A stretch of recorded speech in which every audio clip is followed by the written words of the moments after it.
এটা আমার 8 ব্লক। এবারে আমরা ওল্ড দিল্লিতে দরিয়াগঞ্জে একটা খুব ফেমাস রেস্টুরেন্ট মতি মহলে খেতে গেছিলাম। এটা 1947-এ অবস্থিত। এটা আমার থার্ড টাইম।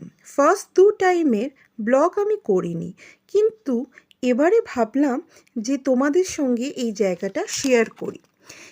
এটা খুব ফেমাস রেস্টুরেন্ট। এখানে বাটার চিকেনটা খুব ফেমাস। এরাই এই বাটার চিকেনটা ইনভেন্ট করেছে প্রথম। এখানে অনেক সেলিব্রিটি এবং মিনিস্টাররাও খেতে এসছে।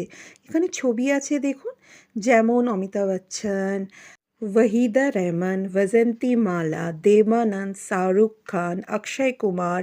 আর মিনিস্টারদের মধ্যে যেমন রাহুল গান্ধী, এপিজে আব্দুল কালাম, অটল বিহারী বাজপেয়ী, এরাও এসেছে এখানে ঘুরতে বা এখানে খেতে।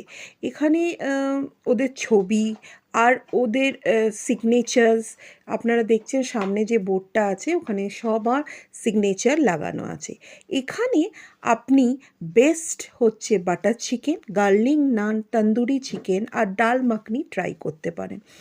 এখানে এরা চাইনিজ, মোগলাই সবই সার্ভ করে থাকে, কিন্তু এখানে বেস্ট যে আইটেমটা আমার ভালো লেগেছে সেটা হচ্ছে ইন্ডিয়ান, মানে বাটার চিকেন, গার্লিক নান, যেগুলো আমরা অর্ডার করেছি, তন্দুরি চিকেন, যেগুলো আমরা সচরাচর এখানে এলে এই আইটেমগুলোই খেয়ে থাকি।